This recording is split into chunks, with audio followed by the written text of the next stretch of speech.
श्रीमते रामानुजाय नमः। यो नित्यमच्युतपदाम्बुजयुग्मरुग्मव्यामोहदस्तदितराणि तृणाय मेने अस्मद्गुरोर्भगवतोऽस्य दयैकसिन्धोः रामानुजस्य चरणौ शरणं प्रपद्ये। यत्पदाम्बोरुहध्यानविध्वस्ताशेषकल्मषः वस्तुतामुभयातोऽहं यामुनेयं नमामि तम्.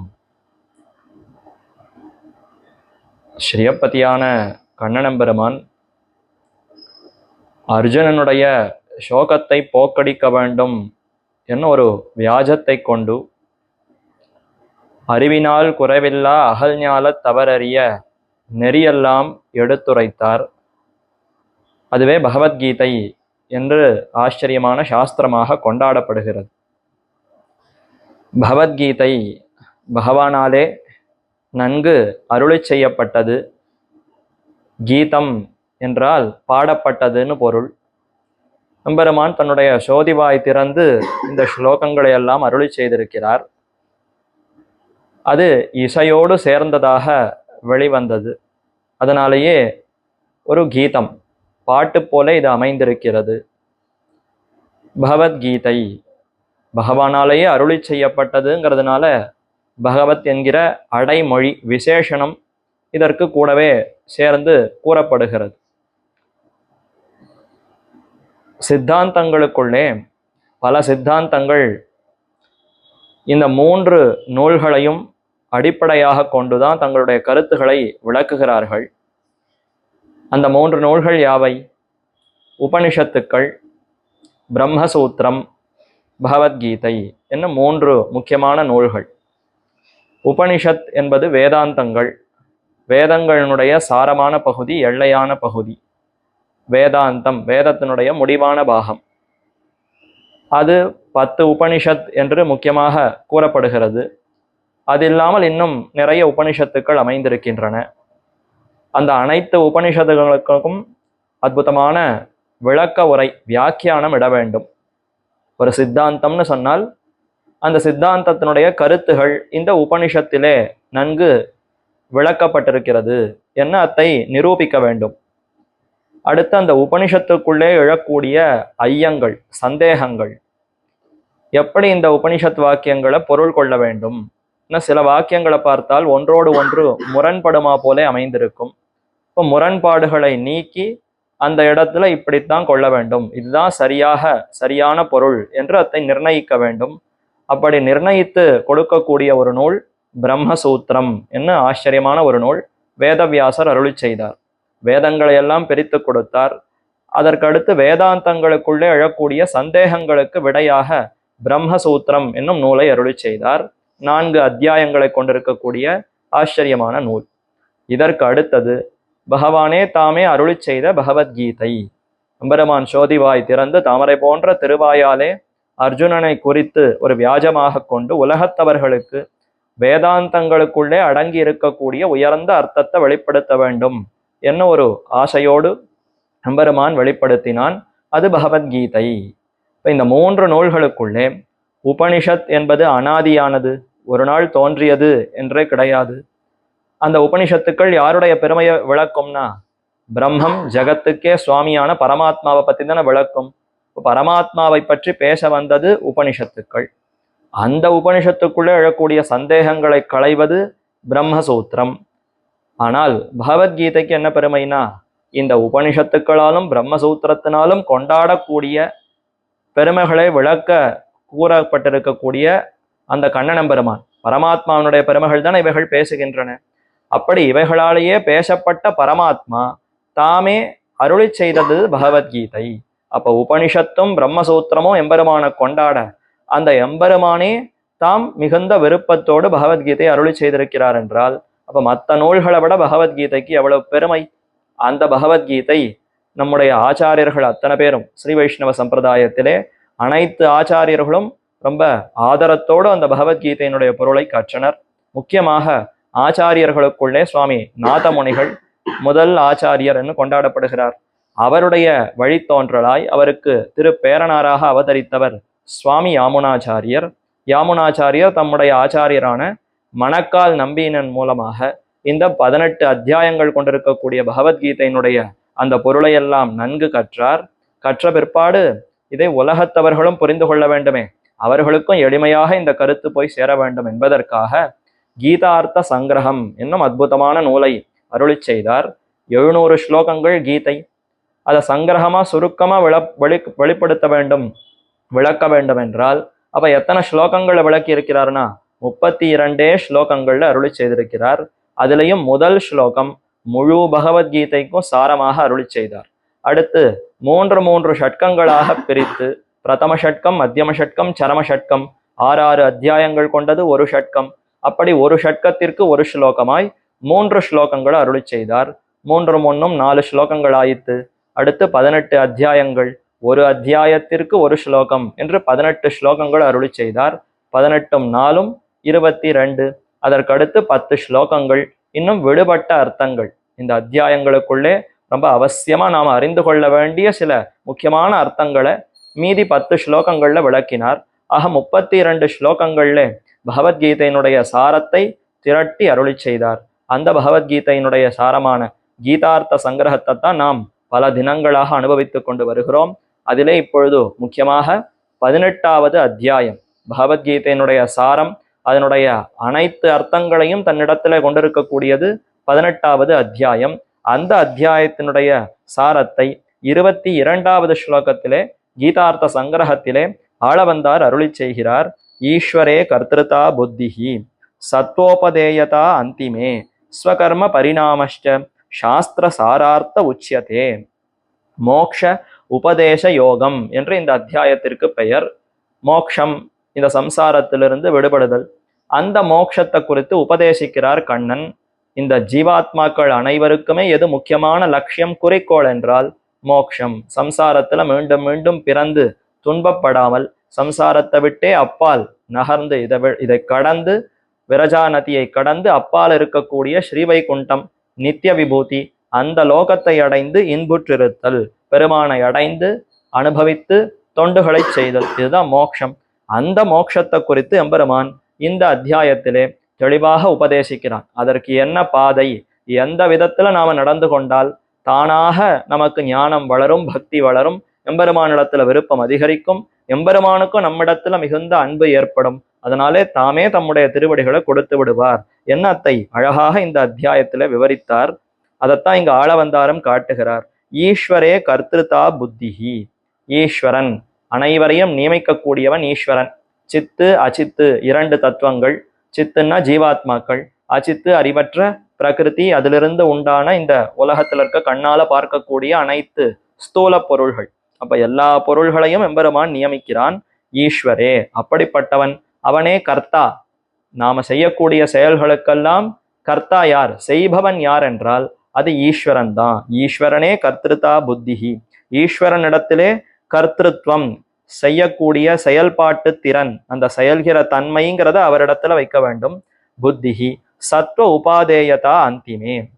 அப்ப ஈஸ்வரனை கர்த்தாங்கிற அறிவோடு சத்வகுணமே கை கொள்ள வேண்டியது. உபாதேயம் என்றால் சத்வகுணம் தான் நமக்கு மிகவும் சிறந்தது, அதுதான் நமக்கு தகுதியானது. அந்த சத்வகுணத்தையே நாம் வளர்க்க வேண்டும், வளர்த்து கொள்ள வேண்டும், அதிலேயே நிலை நிற்க வேண்டும். சத்வ உபாதேயதா அந்திமே. அந்திமே 18வது அத்தியாயத்திலுள்ள இறுதியாக கூறினாராம் எம்பெருமான். அப்ப தன்னிடத்திலே பகவான் சொல்லும் பொழுது என்னிடத்தில கர்த்திருவத்தை வை, நான் தான் உன்னை தூண்டி கர்மயோகத்தை செய்விக்கிறேன், ஞான யோகத்தை செய்விக்கிறேன். தர்ம காரியங்கள் எல்லாம் உலகத்துல நடைபெறுகிறதுன்னா அதையெல்லாம் செய்விப்பவன் நான் என்று அந்த அறிவோடு, சத்வகுணம்தான் நமக்கு உஜ்ஜீவனத்தை கொடுக்கும் என்கிற அந்த விஷயம், அந்த அறிவோடும் ஸ்வகர்ம பரிணாமஷ்ட, இப்படி சத்வகுணத்தோடு அவரவருக்குன்னு விதிக்கப்பட்டிருக்கக்கூடிய கர்மங்கள், ஸ்வகர்மா, ஸ்வதர்ம ஞான வைராகியன்னு முதல் ஸ்லோகத்துல ஸ்வதர்மன்னு சொன்னாரே, அதைத்தான் இப்ப இந்த 22வது ஸ்லோகத்துல ஸ்வகர்மான்னு தெரிவிக்கிறார். அப்போ ஒவ்வொருத்தருக்கும் அந்தந்த ஜீவாத்மாவுக்குன்னு விதிக்கப்பட்டிருக்கிற செயல்கள் அதுவே தர்மம். எப்பொழுது தர்மம்னு ஆகும்னா, இந்த செயல் எம்பெருமானுக்கே ஆராதனம், இந்த செயலை நான் செய்விப்பவன் அல்ல, செயலுக்கு உண்டான பலனும் எனக்கல்ல, செயலும் என்னுடையதல்ல, நான் செய்பவன் கிடையாது, செய்யக்கூடிய அந்த செயலும் என்னுடையதல்ல, அதற்குண்டான பலனும் எனக்கல்ல என்ன இந்த 3 விதமான தியாகம், கர்த்திருவ தியாகம், மமதா தியாகம், பல தியாகம். இந்த 3 தியாகத்தோடு செயல்களை செய்தால் இதுவே தர்மம்னு பெயர் பெறும். அப்ப ஸ்வதர்ம, அவனவனுக்குன்னு விதிக்கப்பட்டிருக்கிற செயல்களே தர்மம். இங்க ஸ்வகர்மன்னு அத்தை காட்டுகிறார். அப்படி அந்த தர்மத்தை செய்தால் பரிணாமஷ்ச, அது அடுத்து அடுத்து அதுவே ஞான யோகத்துக்கு கொண்டு போகுமா, அதுவே பக்தி யோகத்துக்கு கொண்டு போகும், அதுவே எம்பெருமானிடத்துல இன்னும் அருகே அழைத்து கொண்டு போய் அவரையே பெற்று கொடுக்கும். என்ன அந்த பரிணாமம், அவனவனுடைய அந்த செயல்களே அது எப்படி மாறி மாறி எம்பெருமானை பெற்று தருகிறது என்ன அத்தை தெரிவிக்கிறார். அது இந்த 18வது அத்தியாயத்துல கூறப்பட்டிருக்கிறதாம். ஸ்வகர்ம பரிணாமஷ்ச சாஸ்திர சாரார்த்த உச்சியதே, சாஸ்திரத்தினுடைய சாரம் என்ன, அனைத்து உபனிஷத்துக்களினுடைய சாரம் என்ன, வேதாந்தங்களுடைய சாரம் என்ன, மேலும் இந்த பகவத்கீதை இந்த சாஸ்திரத்தினுடைய சாரம் என்ன என்று அனைத்தையும் இந்த 18வது அத்தியாயத்துல தெளிவாக உபதேசித்தார். ஆக 4 விஷயங்கள், ஈஸ்வரே கர்த்திருதா புத்திஹி, சத்வ உபாதேயதா அந்திமே, ஸ்வகர்ம பரிணாமஷ்ச சாஸ்திர சாரார்த்த உச்சியதே என்ன தெரிவித்தார். அதற்கு பிற்பாடு இந்த அத்தியாயத்துல சில ஸ்லோகங்கள் மூலமாக இப்படி இந்த அர்த்தங்கள் எல்லாம் எப்படி விளக்கப்பட்டிருக்கிறதுன்னு பார்த்து கொண்டு வருகிறோம். 19வது ஸ்லோகம் வரைக்கும் பார்த்தோம். அது வரைக்கும் தெரிவிக்கப்பட்ட அர்த்தங்கள் என்னன்னா, இந்த ஒவ்வொரு செயல்களுமே 3 பிரிந்திருக்கிறது. சத்வம் ரஜஸ் தமசுங்கிற அந்த குணங்களுடைய அடிப்படையில இந்த செயல்கள் எல்லாம் 3 பிரிந்திருக்கிறது. ஞானம் கர்மச்ச கர்த்தாச்ச திருதைவ குணபேததா புரோச்யதே குண சங்கியாதே குணசங்கியானே யதாவத் ஸ்ருணுமே யதாவத் ஸ்ருணு தான்யபி என்று தெரிவித்தார். ஆக ஞானம் கர்ம கர்த்தா, ஞானம்னா சத்தம் முதலான 3 அந்த குணங்களின் விளைவுகளை கணக்கிடும் போது செய்ய வேண்டிய கர்மத்தை பற்றிய அந்த அறிவு, எந்தெந்த கர்மா எது நமக்குன்னு விதிக்கப்பட்டிருக்கிறதுங்கிற அதை பத்தி தெரிந்து கொள்ளணுமே, அது ஞானம். அந்த செயல்கள் செய்யப்படக்கூடிய செயல்கள் தான் கர்மா. அடுத்து செய்யக்கூடியவனான நான் கர்த்தா, செய்பவனான கர்த்தா. ஆக இந்த 3மே அந்தந்த குணங்கள் குணசங்கியானே, சத்தம் முதலான 3 அந்த குணங்களின் விளைவுகளை கணக்கிடும் போது இதுவும் 3 இருக்கிறதாம். அப்ப ஞானத்திலையும் 3 இருக்கு. சாத்விகமான ஞானம், ராஜசமான ஞானம், தாமசமான ஞானம். இந்தந்த செயல்களை பற்றின அறிவுன்னு தானே பார்த்தோம். அந்தந்த செயல்களை எப்படி புரிந்து கொள்ளுகிறோம் என்பதை வைத்துக் கொண்டுதான் அது சாத்விகமான ஞானமா, ராஜசமான ஞானமா, தாமசமான ஞானமான்னு பெரியது. அதே மாதிரி செய்யக்கூடிய செயல்கள் அதை எந்த நினைவோடு செய்கிறோம் என்ன அதை பொறுத்து சாத்விகமான கர்மா, ராஜசமான கர்மா, தாமசமான கர்மா என்ன பெறுகிறது. அதே மாதிரி செய்பவனான நானும் அந்தந்த குணங்கள் தூண்ட அதனால செய்யப்படுபவனாலே அப்ப சாத்விகமான கர்த்தா, ராஜசமான கர்த்தா, தாமசமான கர்த்தா என்று 3 விதமாக பிரிந்து அது காணப்படுகிறது. அதுதான் மேல விளக்குகிறார். சர்வபூதேஷு ஏனைக்கம் பாவம் அவ்யம் பாவம் அவ்யயம் ஈக்ஷதே அபிபக்தம் விபக்தேஷு தஜ்ஞானம் வித்தி சாத்விகம். இந்த ஞானம் தான் சாத்விகமான ஞானம். எந்த அறிவினாலே இப்படி அறிகிறோமோ, சர்வபூதேஷு அனைத்து பூதங்களுக்குள்ளேயும் இப்படி பார்க்க வேண்டுமா, ஏன எந்த ஞானத்தினாலே, விபக்தேஷு பலவகைப்பட்டிருக்கக்கூடிய குணங்கள்னாலே பலவகைப்பட்டிருக்கக்கூடிய, சர்வபூதேஷு அனைத்து ஜீவராசிகளா, எத்தனையோ கண்ணுக்கு முன்னாடி விதவிதமான பல ஜீவராசிகள், தேவர்கள், மனுஷர்களுக்குள்ளேயே எத்தனையோ பிரிவு இருக்கும், விலங்குகள் அதற்குள்ள எத்தனையோ பிரிவுகள், பறவைகள் அதற்குள்ள எத்தனையோ பிரிவுகள், மரங்கள் அதற்குள்ள எத்தனையோ பிரிவுகள், இப்படி பலவிதமான பிரிவுகள். அதுதான் விபக்தேஷு, பலவிதங்களாக பிரிந்திருக்கின்றன. குணத்தாலே பல வகைப்பட்ட, அதற்குன்னு பல குணங்களும் இருக்கா. அப்ப அந்தந்த தன்மைகள்னாலே பிரிந்திருக்கக்கூடிய இந்த பூதங்களுக்குள்ளே அபிபக்தம், ஆனா ஒண்ணு மாறுபாடே இல்லாமல் அனைத்திலும் ஒன்றாக இருக்கிறதாம். நிறம் பரிமாணம் முதலான குணத்தாலும் வேறுபடாததாய், கண்ணுக்கு முன்னாடி உருவங்கள் தான் வெவ்வேறா இருக்கே தவிர உள்ள இருக்கக்கூடிய ஜீவாத்மாவுக்கு எந்த வேறுபாடும் இல்லையே. பறவைக்குள்ள இருக்கக்கூடிய ஜீவாத்மாவும், மரத்துக்குள்ள இருக்கக்கூடிய ஜீவாத்மாவும், மாட்டுக்குள்ள இருக்கக்கூடிய ஜீவாத்மாவும், மனுஷனுக்குள்ள இருக்கக்கூடிய ஜீவாத்மாவும் வேறுபடாதவர்கள் தானே. அப்ப எதனாலும் வேறுபடாதவர்களான ஜீவாத்மாக்களை யார் ஒருவன் காண்கிறானோ, கண்ணுக்கு முன்னாடி பல விஷயங்களை பார்த்தாலும் இது எல்லாருமே ஜீவாத்மாக்கள் என்று யார் ஒருவன் அறிகிறானோ, அவ்யயம் விகாரமற்றதாய், ஏகம் பாவம் அந்த ஜீவாத்மாவுக்கு அழிவே கிடையாது, மாறுபாடு கிடையாது, ஏகம் பாவம் எல்லாரும் ஒருபடிப்பட்டவர்கள், ஞானத்தினாலேயே ஆக்க பெற்றவர்கள், ஞானத்தை குணமாக கொண்டிருப்பவர்கள், பரமாத்மாவுக்கு அடிமையாக இருப்பவர்கள். என்ன ஜீவாத்மாவுக்கு ஒரே ஒருபடிப்பட்ட தன்மை தானே உண்டு. இந்த ஜீவாத்மா வேறு மாதிரி இருப்பார், அந்த ஜீவாத்மா வேறு மாதிரி இருப்பாருங்கிற வித்தியாசமே கிடையாதா? அப்ப ஏகம் பாவம் ஒருபடிப்பட்ட ஆத்ம வஸ்துவானது காணப்படுகிறதோ, எந்த அறிவினாலே இப்படி ஒருவன் அறிகிறானோ அந்த அறிவுக்கு சாத்விகமான ஞானம் என்று பெயராம். அப்ப இதற்கு மாறி இருக்கக்கூடிய ஞானம் அறிவு ஏற்பட்டதுன்னா அது ராஜசமான ஞானம், தாமசமான ஞானம். பிருத்தக்வேன தூ யஜ்ஞானம் நானாபாவான் பிருத்தக் விதான் வேத்தி சர்வேஷு பூதேஷு தஜ்ஞானம் வித்தி ராஜசம் என்று தெரிவிக்கிறார்.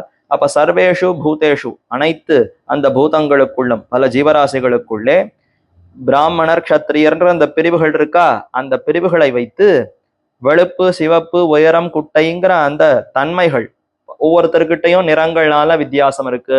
உருவத்தினால குண்டா இருக்கிறவர், ஒல்லியா இருக்கிறவர், அதே மாதிரி உயரமா இருக்கிறவர், குட்டையா இருக்கிறவர்னு பல வித்தியாசங்கள் இருக்கா. இந்த வித்தியாசங்கள் தன்மைகள்னாலும் ஜீவ சமூகங்களை யாரொருவன் தனித்தனியாக அறிகிறானோ, எந்த அறிவு அறிகிறதோ, அப்ப ஜீவ சமூகங்கள் ஜீவாத்மாக்கள் வேறுபட்டவர்கள். இவருக்குள்ள இருக்கிற ஜீவாத்மா வேற மாதிரி இருப்பார், யானைக்குள்ள இருக்கிற ஜீவாத்மா வேற மாதிரி இருக்கும், பூனைக்குள்ள இருக்கிற ஜீவாத்மா வேற மாதிரி இருக்கும்னு யார் ஒருவன் அறிகிறானோ, எந்த எந்த ஞானம் எந்த அறிவினாலே அவன் அப்படி அறிகிறானோ அந்த அறிவுக்கு ராஜச ஞானம் என்று பெயராம். ஏன்னா ரஜோகுணம் இருப்பவர்கள் இப்படி அறிகிறார்கள். அடுத்து தமோகுணம் இருப்பவர்கள் யாதொரு அறிவானது யத்து கிருத்ஸ்ன கிருத்ஸ்ன கிருத்ஸ்னவத் ஏகஸ்மின் காரியே சக்தம் அஹேதுகம் அதத்வார்த்த அதர்த்வார்த்த அல்பம் ச தத்தா தத் தாமசம் உதாகிருதம். இதுதான் தாமசமான ஞானம். அதத்வார்த்த அதத்வார்த்தவத்து அல்பம். தத்வார்த்தம்னா உண்மையான அர்த்தம், அதத்வார்த்தம் உண்மையல்லாத அர்த்தம். பொய்யான அறிவு ஒருத்தனுக்கு ஏற்படுகிறது. என்ன அறிவு? யாதொரு அறிவானது இறந்தவர்களையும் பூதங்களையும் ஆராதிப்பதாகிற மிக குறைந்த பலனுடைய ஒரு செயலில், பூத பிரேத பிசாசங்களை ஆராதிப்பது இது சாத்விகமான, அதாவது தாமசமான ஒரு செயல். தாமசமான குணம் கொண்டிருப்பவர்கள் அதை ஆராதிப்பவர்கள்னு 17வது அத்தியாயத்திலேயே கண்ணன் தெரிவித்தான். அப்போ அந்த மாதிரியான செயல்கள்ல ஈடுபடுகிறான். அதை பத்தின அறிவு ஒருத்தனுக்கு ஏற்படுறது. ஓ, இந்தந்த பூதங்கள், இந்த பிரம்ம ராட்சசு இதையெல்லாம் ஆராதித்தால் நிறைய சிறந்த பலன்களை பெறலான்னு ஒருத்தன் அதை நம்பிக்கொண்டு அந்த மாதிரி செயல்கள்ல போகிறானா, இப்ப அந்த செயலை பற்றின அறிவு ஒருத்தனுக்கு ஏற்படுகிறது. ஏற்பட்டு நிறைந்த பலனை அளிக்கும் செயலிற் போலே அதுல ஈடுபடுகிறான். கிருஷ்ணவத்து சக்தம். கிருஷ்ணவத்துன்னா முழுமையான பயனை பெறப்போகிறோம் என்று நினைத்து கொண்டு எந்த ஒரு தாழ்ந்த பயனை கொடுக்க போறது பயனே இல்லை, அது கடைசியில் அவனுக்கே ஆபத்தாக போய் முடிந்து விடும். அந்த விஷயத்துல இதுதான் உயர்ந்த பயனை கொடுக்க போகிறதுன்னு ஒருத்தன் மிகுந்த ஈடுபாடோடு அதுல ஈடுபடுகிறானாம். அஹேதுகம், இப்படி ஈடுபட காரணம் அற்றதாய், உண்மையில எந்த காரணமும் இல்லை, ஆனா தானே தவறாக புரிந்து கொண்டு அதுல ஈடுபடுகிறான். ஆத்மாக்களை வேறுபாடுகள் உடையதாக காண்கையாகிற பொய்யை பற்றி நிற்பதாய். அதுதான் அதத்வார்த்தவது. தத்வார்த்தம் ஆத்மா உள்ளபடி அறியாமல் எதோ தாழ்ந்த சுகங்கள் தாழ்ந்த பயன்களை விரும்பி உடலே ஆத்மான்னு பிரமித்து போயிருக்கிறானா, அப்போ எனக்கு நல்லது நடக்கணும், அடுத்தவர்களுக்கு தீமை நடக்கணும், இப்படியெல்லாம் ஏதோ தவறான அந்த அறிவோடு இவன் தாழ்ந்த விஷயங்கள்ல முழு ஈடுபாடோடு தன்னை ஈடுபடுத்தி கொள்ளுகிறான். இப்படி ஈடுபடணும் அப்படின்னு அவனுக்கு ஒரு அறிவு ஏற்படுறது. இந்த அறிவுக்குத்தான் தாமச ஞானம், தமோ குணத்தால் உண்டான தாமச ஞானம் என்று சொல்லப்படுகிறது என்று 22வது ஸ்லோகத்துல தெரிவித்தார். இதே போல இப்ப அடுத்து செயல்கள் அதுவும் பலவிதமாக பிரிந்திருக்கிறது என்று தெரிவிக்கிறார். சென்ற 3 ஸ்லோகங்கள்ல கர்ம அதிகாரம் உள்ள போது கர்மத்தை செய்பவனின் தன்மையிட்டு செய்யப்படும் கர்மத்தை பற்றிய ஞானமானது சாத்விகம், ராஜசம், தாமசம் என்று 3 வகைப்பட்டிருக்கும் என்று சொல்லப்பட்டது. அந்தந்த செயல்களை எப்படி அவன் அறிகிறான்கிற அந்த விஷயத்தை வைத்துக்கொண்டு 3 விதமான ஞானம்னு சொன்னாரா. இப்ப அடுத்து கர்மத்தை, அந்த ஞானத்தினால அவன் செய்யக்கூடிய செயல்கள் அதுவும் சாத்விகம், ராஜசம், தாமசம்னு 3ஆக இருக்கிறது. அதுல முதல்ல சாத்விகமான செயல்கள் என்ன? நியதம் சங்கரஹிதம் அராகத்வேஷதா கிருதம் அபல பிரேப்சுனா கர்ம யத்தத் சாத்விகம் உச்சியதே. சாத்விக கர்மம் என்பது இப்படித்தான் இருக்கும். யாதொரு கர்மமானது நியதம், அந்தந்த வர்ணாசிரமங்களுக்குன்னு நியதமா அது நிர்ணயிச்சிருக்கு. சாஸ்திரம் இப்படித்தான் செய்ய வேண்டும்னு விதித்திருக்கிறது, உரியதாக இருக்கிறது. இந்த வர்ணம், இந்த ஆசிரமா உனக்கு இதுதான் செய்ய வேண்டும், வேதாத்தியனம் பண்ண வேண்டும், ஹோமங்களை செய்ய வேண்டும் என்று அந்தணர்களுக்குன்னு விதிக்கப்பட்டிருக்கிறதா. அது மாதிரி அந்தந்த வர்ணத்துக்குன்னு நியதம் கட்டளையிடப்பட்டிருக்கிறது, அது உரியதாக அமைந்திருக்கிறது. அந்த செயல்களை எப்படி செய்ய வேண்டும்? சங்கரஹிதம்.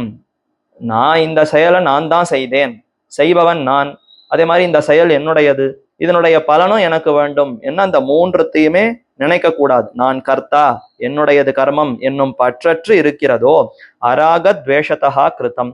புகழ்ல விருப்பம் இல்லை, ராகம்னா ஆசை, விருப்பம். எதுல விருப்பம் இல்லை? இப்படி செயல்களை எல்லாம் செய்து என்னமா இவர் செய்யறார்பார் அப்படின்னு உலகமே புகழ் வேண்டும் என்ற அந்த புகழுக்கு ஆசைப்பட்டு செயல்களை செய்யவில்லை. அதே மாதிரி இகழ்வில் வெறுப்பாலோ செய்யப்படாததா இருக்கிறதோ, இல்லை இவர் இதெல்லாம் சிலதெல்லாம் விடுறார், வேண்டான், ஏன்னா யாரோ இகழறா, ஏன் இப்படியெல்லாம் இவன் செய்து கொண்டிருக்கிறான் முட்டாள் அப்படின்னு யாரோ இகழப் போகிறாங்கிறதுனால செயலை விடுவதும் கிடையாது. அப்போ புகழுக்காக செய்வதும் இல்லை, இகழ்வதற்காக விடுவதும் இல்லை.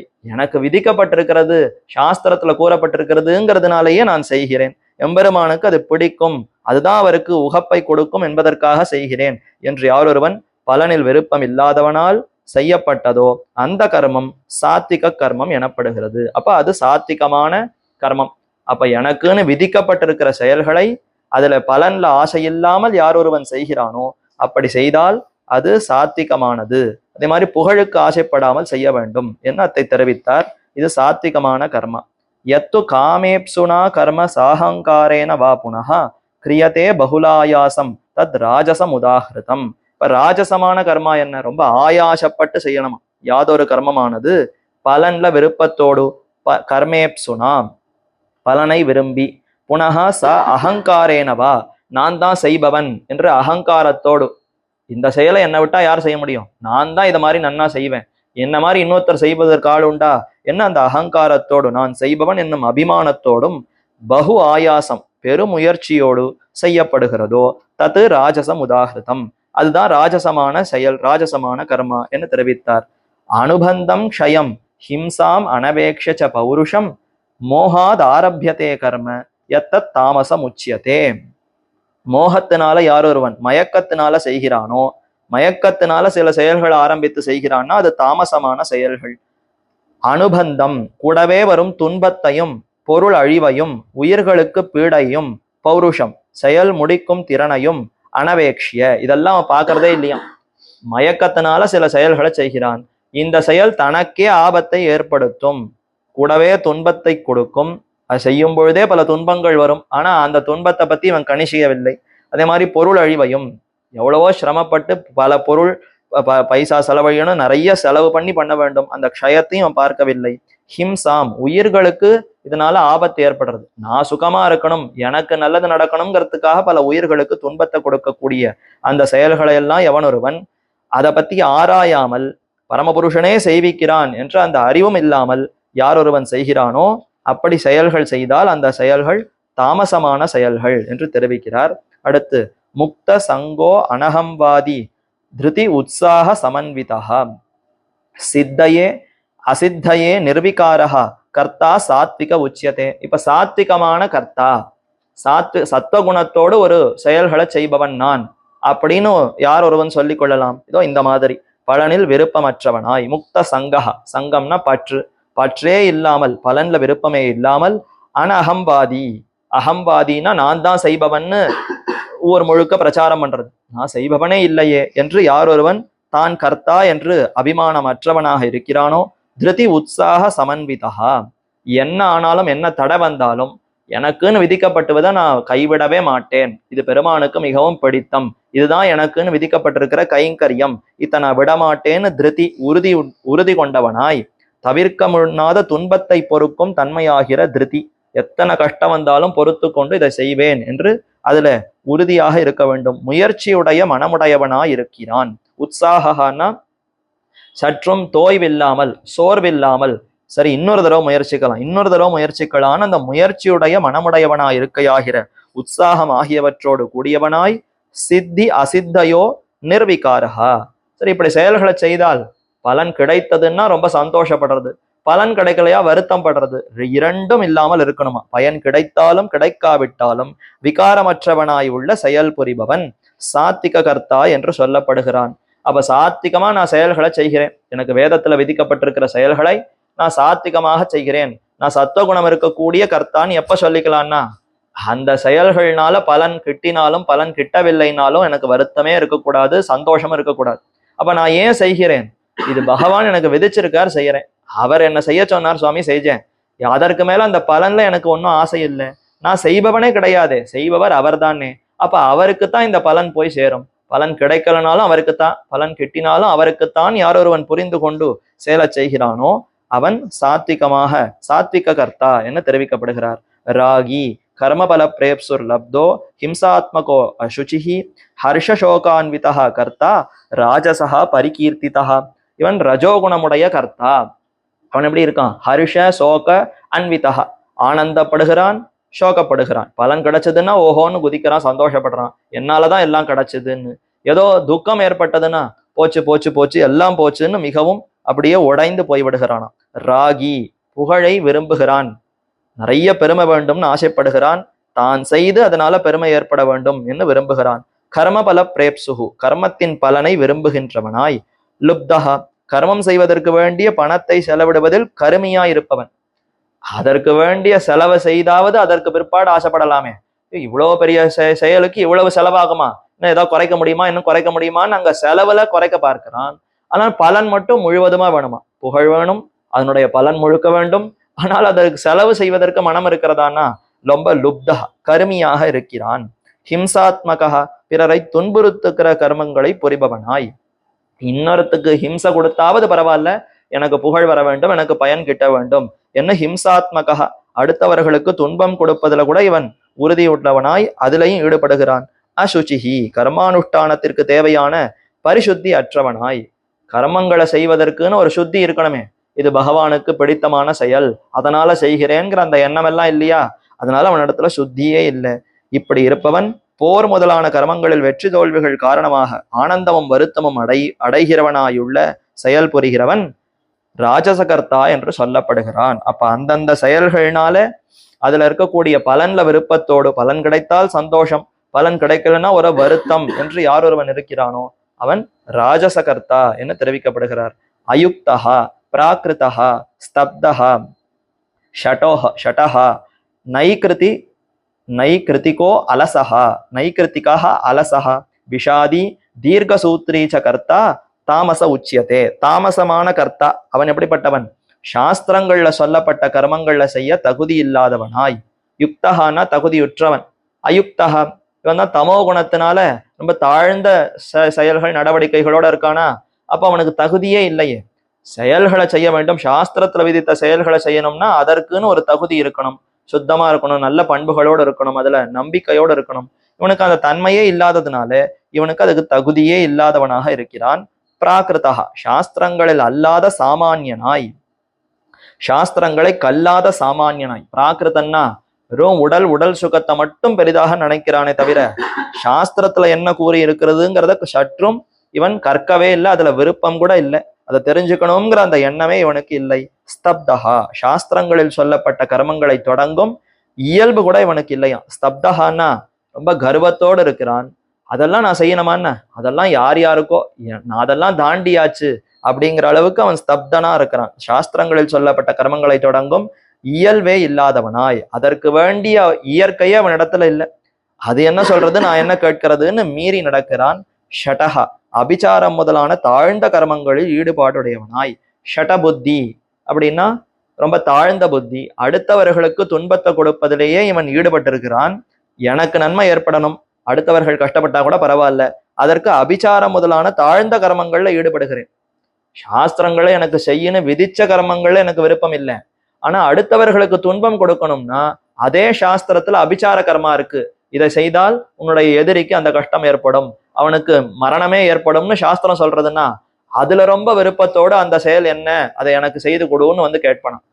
அதை விட்டுட்டு உனக்கு எவ்வளவோ செயல்களை செய்ய வேண்டும் அதை செய்யன்னு சொன்னா அதுல எல்லாம் புத்தி போகாது. ஆனா இந்த மாதிரி தாழ்ந்த செயல்கள்ல புத்தி உடையவனாய். நைகிருத்திகா வஞ்சிக்கும் இயல்பை உடையவனாய். நைகிருத்திகான்னா எப்படியான வஞ்சனை பண்ணி அடுத்தவர்களை ஏமாத்தியாவது தனக்கு சந்தோஷத்தை ஏற்படுத்தி கொள்ளுவது. அலசகா தொடங்கிய கர்மங்களிலும் மந்தமாக செயல்படுபவனாய்.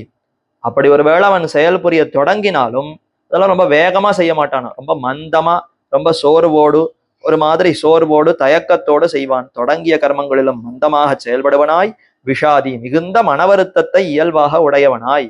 மன வருத்தம் எப்ப பாரு அவனுக்கு மனசுல வருத்தத்தோடு, ஐயோ அவர்களுக்கு அப்படி நடந்துடுத்தே, இவர்களுக்கு இப்படி நடந்துடுத்தேன்னு அதை பார்த்து பார்த்து அதுல வருத்தப்பட்டே காலத்தை கழிப்பனே தவிர தனக்கு இருக்கக்கூடிய நன்மைகளை அவன் பார்க்க மாட்டான்.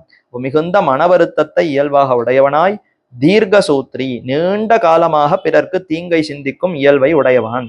தீர்க்க சூத்ரினா செயல்களை ரொம்ப நீளமா பல நாட்களுக்கு செய்வது. 2 நிமிஷத்துல செய்ய வேண்டிய செயல்களை ஒரு நாள் முழுக்க ஒருத்தன் செய்யறான்னா அப்ப அவனுக்கு தான் தீர்க்க சூத்ரின்னு பெயர். அந்த மாதிரி இங்க தீர்க்க சூத்ரினா தமோ குணத்தினால நீண்ட காலமாக பிறர்க்கு தீங்கையே சிந்தித்து கொண்டிருக்கிறான். தான் நன்னா இருக்கணுங்கிறத கூட இவன் பார்க்கல, அடுத்தவர்களுக்கு எப்படி தீமையை செய்யலாம், அவர்களை எப்படி கெடுக்கலாம்ங்கிறத ரொம்ப காலமா இவன் யோசித்து கொண்டு அதையே சிந்தித்து கொண்டிருக்கிறான். இப்படிப்பட்டவன் அவன் தான் தாமசகர்த்தா என்று தெரிவித்தார். ஆக இத மாதிரி பல ஸ்லோகங்கள்ல இப்படி 3 பிரித்தார். அடுத்து புத்தேர் பேதம் திருதைச்சைவ குணதஸ்திரிவிதம் ஸ்ருணு புரோச்சியமானம் அசேஷேன பிருதக்வேன தனஞ்சய. இன்னும் என்னென்ன சொல்லணுமோ எல்லாம் சொல்றேன் என்று மேல மேல தொடங்குகிறார். இப்ப புத்தியினுடைய அந்த பேதம் ஆராய்ந்து உறுதி கொள்ளுகையாகிற புத்தியினுடையவும், திருத்தேகே உறுதியினுடையவும், தொடங்கிய கர்மத்திற்கு இடையூறு ஏற்பட்டாலும் விடமாட்டேன், அதை நன்கு செய்து முடிப்பேன்னு ஒரு உறுதி இருக்கா, அந்த உறுதியினுடையவும் முக்குணங்களை இட்டு திரிவிதம் பேதம் இருக்கிறது. அப்போ அந்த ஆராய்ந்து உறுதி கொள்ளுகையாகிற புத்தியினுடைய சாத்விக புத்தி, ராஜச புத்தி, தாமச புத்தின்னு அதுல 3 இருக்கான். அப்புறம் அந்த புத்தியினால ஒரு உறுதி வருதே, அந்த உறுதியிலும் 3 குணங்கள்னால 3 வகையாக பிரிந்திருக்கிறது என்று இப்படி வரிசையா தெரிவித்தார். அதற்கு மேல ரொம்ப முக்கியமா சில ஸ்லோகங்கள்ல தெரிவிக்கிறார். சுகம், சாத்திகமான சுகம் இருக்கு, ராஜசமான சுகம் இருக்கு, தாமசமான சுகம் இருக்கு என்று மேல தெரிவிக்கிறார். அந்த சுகம் என்ன? சுகம் து இதானீம் திரிவிதம் ஸ்ருணுமே பரதர்ஷப. இப்படி செயல்களை எல்லாம் செய்தால் அப்ப அதனால் நமக்கு ஆனந்தம் ஏற்படுமா? அந்த ஆனந்தம் சுகம்ங்கிறது 3 விதமாக இருக்கிறது, அத்தை கேள் என்று மேலே தெரிவிக்கிறார். அபியாசாத் ரமதே யத்ர துக்காந்தம் ச நிகச்சதி யத்தத் அக்ரே விஷமிவ பரிணாமே அமிர்தோபமம் தத்சுகே சாத்விகம் புரோக்தம் ஆத்ம புத்தி பிரசாதஜம். அதாவது ஒரு விஷயம் அதை செய்யும் பொழுது தொடங்கும் பொழுது சற்று கடினமாகத்தான் இருக்கும், ஆனால் அதனுடைய பலன்கிறது ரொம்ப நிறைவாக ரொம்ப நீண்ட காலத்துக்கு நமக்கு நன்மையை செய்யும். எத்தது அக்ரே விஷம் இவ, தொடங்கும் பொழுது ரொம்ப விஷத்தை போல மனசுக்கு கஷ்டமா இருக்குமா சில செயல்கள், ஆனால் பரிணாமே அமிர்தோபமம், அது செய்து முடித்த பிற்பாடு அது வளர்ச்சி அடைந்து அந்த செயலுடைய பரிணாமம் அது நன்கு பரிணாமம் அடைந்ததுன்னா அது மாறுபட்டு அதனுடைய பயனை கொடுக்கும் பொழுது இறுதியிலே ஆத்மஸ்வரூபத்தை அனுபவிக்கையால் அமுதத்தை போல் இனிதாயிருக்கிறதோ, அமிர்தத்தை போல இனிமையாக இருக்குமா. அப்படிப்பட்ட ஒரு விஷயம் இருக்கிறதே, அந்த சுகம் ஆத்ம புத்தி பிரசாதஜம், ஆத்மாவை பத்தின தெளிவான அறிவையே நமக்கு கொடுத்துவிடும். அப்படிப்பட்ட ஒரு சுகம் இருக்கிறதே, அந்த சுகம்தான் சாத்விகம் புரோக்தம், சத்வகுணத்தால் உண்டானது என்று சொல்லப்படுகிறது. எத்திர அபியாசாத், அபியாசம்னா பயிற்சி, எந்த சுகத்தில் நீண்ட நாள் பழகுவதாலே ஒப்பற்ற ஆனந்தத்தை அடைகிறானோ. தொடங்கின உடனே ஆனந்தம் கிடைக்கிறதுன்னா அந்த ஆனந்தம்ங்கிறது சாத்விகமான ஆனந்தமே கிடையாது. ஏன்னா தொடங்கின உடனே எப்படி ஆனந்தம் வரும்? தொடங்கி கொஞ்சம் அதுல பழகத்தான் உண்மையானது அந்த தன்மையை நம்மால புரிந்து கொள்ள முடியும். அப்புறம்தான் அதனுடைய ஆனந்தம் நமக்கு வரும். அப்ப அதுலயே பழகி அதுல ஒரு ஆனந்தம் ஏற்படுகிறது. துக்காந்தம் ச நிகச்சதி. சரி, அப்படி ஆனந்தம் கிடைக்கிற சமயத்துல வருத்தமும் கொஞ்சம் கொஞ்சமா போகணும். நம்ம இடத்துல இருக்கக்கூடிய துன்பங்கள் துக்கங்கள் அனைத்தும் நீங்கணும், எல்லா சம்சார துன்பங்களின் முடிவையும் அடைகிறானோ.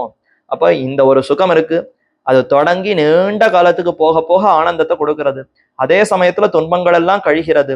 அப்படி இருக்கிறதுன்னா அதுதான் சாத்விகமான சுகம். அது தொடங்கும் பொழுது, யோகத்தை தொடங்கும் பொழுது பழகாத ஆத்ம விஷயத்தில் மிகுந்த சிரமப்பட வேண்டி இருக்கையாலே துன்பம் போலே தோன்றும், விஷத்தை போல ரொம்ப கஷ்டமா இருக்கும். ஆனால் அதுவே இறுதி நிலையில உயர்ந்த ஆனந்தத்தை கொடுக்கும். இப்ப நல்ல காரியம் செய்யணும்னா அவ்வளவு கஷ்டமா தானே இருக்கு. விடியற் கார்த்தால 4 மணிக்கு எழுந்திருக்க வேண்டும், பிராமே முகூர்த்தேச்ச உத்தாய என்று சாஸ்திரம் விதிக்கிறது. ஆனா 4 மணிக்கு எழுந்துக்கணும்னா எவ்வளவு கஷ்டமா இருக்கு. ஆனா பழக ஒரு மாசம் 2 மாசம் பழகினோம்னா நம்ம உடல் நம்ம வசத்திலேயே இல்லாம விடிகார்த்தால 4 மணிக்கு தானே எழுந்துடும். அந்த 48 நாள் பல்ல கடித்து கொண்டு முயற்சி பண்ணணும். அப்ப தொடங்குறச்ச கஷ்டமா தான் இருக்கு. ஆனா நீண்ட காலத்துக்கு 1 மாசம் 2 மாசம் கழிச்சு அப்படி எழுந்தோம்னா என்ன புத்துணர்வா இருக்கும். 4ல இருந்து 6 மணிக்குள்ள சூரிய உதயத்துக்கு முன்னாடி எழுந்திருந்து அந்த காற்றையெல்லாம் சுவாசித்தால் நல்ல ஒரு புத்துணர்வு, நல்ல ஒரு வேகத்தோடு மூளையெல்லாம் கூட ரொம்ப தெளிவாக சிந்திக்கும். பல விஷயங்கள் நமக்கு புரியும். அந்த காலத்துல நன்கு கல்வி கற்க வேண்டும், சந்தை சொல்ல வேண்டும், பாசுரங்கள் எல்லாம் நொற்று பண்ண வேண்டும், எவ்வளவோ அந்த காலத்துலதான் நமக்கு விதித்திருக்கிறார்கள். ஏன்னா அப்பதான் தூய்மையான தெளிவான அந்த அறிவு நமக்கு வளரக்கூடிய ஒரு சமயம். அப்போ நல்ல விஷயங்கள் தொடங்குறச்ச கஷ்டமா இருந்தாலும் அதனுடைய பயன், பாசுரங்கள் எல்லாம் அப்படி பழகி பழகி கத்துண்டோம்னா எவ்வளவு இனிமையா இருக்கு. கடைசியில அந்த பாசுரத்தினுடைய அனுபவத்தை கொண்டால்தானே வாழ்க்கைக்கே உஜ்ஜீவனம். இந்த சம்சாரத்திலிருந்தே விடுபட்டு கடைசியில எம்பெருமானையே அடையறச்சு அது எவ்வளவு ஆனந்தத்தை கொடுக்கறது. ஆனா தொடங்குறச்சு அது கஷ்டமா தான் இருக்கு. அப்ப அப்படி இருக்கக்கூடிய சுகம்தான் சாத்விகமான சுகம் என்று தெரிவிக்கிறார். அப்ப இதற்கு நேர்மாறாக இருப்பது ராஜசமான சுகம், தாமசமான சுகம். விஷயே இந்திரிய சம்யோகாத்து எத்தது அக்ரே அமிர்தோபமம். அங்க எத்தது அக்ரே விஷோபமம்னர், விஷத்தை போல இருக்குன்னர் தொடங்கும் பொழுது. இங்க எத்தது அக்ரே அமிர்தோபமம், தொடங்கும் பொழுதே அவ்வளவு இனிமையா இருக்கே அப்படின்னு ஒரு விஷயம் இருந்ததுன்னு சொன்னால் பரிணாமே விஷம் இவ. ஆனா அது மாறுபட்டு மாறுபட்டு பயனை கொடுக்கும் பொழுது நமக்கு விஷத்தை போல துன்பத்தை கொடுக்குமா. தத்சுகம் ராஜசம் ஸ்மிருதம். அது என்ன? அன்னம் பானம் முதலான விஷயங்களுக்கு இந்திரியங்களோடு சேர்த்து ஏற்படுகையால் நிறைய புசிக்க வேண்டும், சாப்பிட வேண்டும். இது வாய்க்கு, நாக்குக்கு, அந்த இந்திரியத்துக்குன்னு உண்டான விஷயம். இது மாதிரி கண்ணுக்கு எதையோ பார்க்க வேண்டும், காதுக்கு எதையோ கேட்க வேண்டும், தோலுக்கு எதையோ தொட வேண்டும், மூக்குக்கு எதையோ முகர வேண்டும் என்ன இந்திரியங்களுக்கெல்லாம் தன் தன் விஷயங்கள்ல ஈடுபட்டு அனுபவிக்க வேண்டும் என்று ஒரு விஷயம், ஒரு விருப்பம் ஏற்படுகிறதா. அதை தொடங்குறச்ச ரொம்ப ஆனந்தமா இருக்கும். நாக்குக்கு கொடுக்கறச்சே எவ்வளவு ஆனந்தம் இருக்கு, காதுக்கு எதையோ கேட்கறச்ச ஒரு ஆனந்தம் இருக்கு. தொடங்குறச்ச ஆனந்தமா இருந்தாலும் அது முடிவுல என்ன ஏற்படும்னா கடைசியில அது உடலுக்கே, ஆகாரத்துக்கு கஷ்டமா போயிடும். அதற்கே துன்பத்தை கொடுக்கலாம்.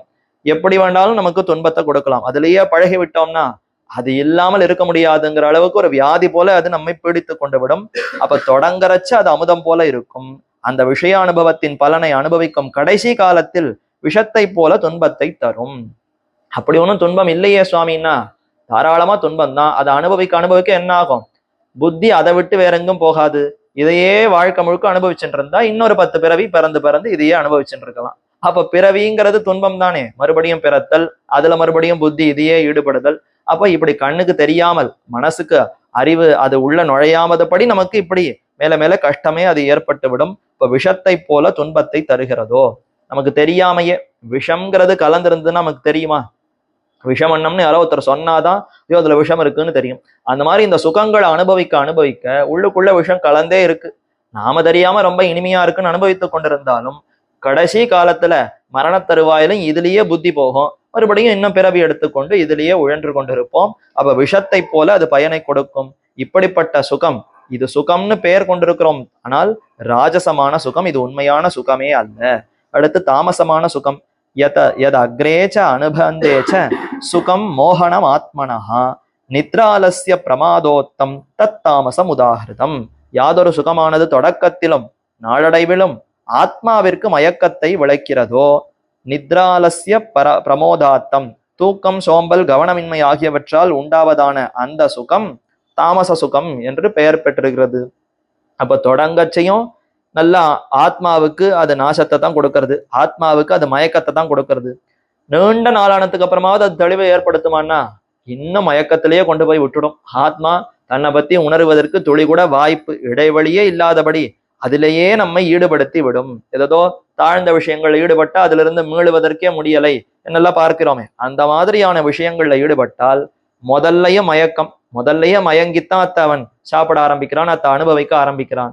சரி, நாளடைவுல மொத்தமாவே மயக்கத்துல ஈடுபட்டு அதுல ஏது என்னன்னே புரியாதபடி அதிலேயே சிக்கி தவிக்கிறான். அப்ப நாளடைவிலும் அது ஆத்மாவுக்கு மயக்கத்தை விளைக்கிறது.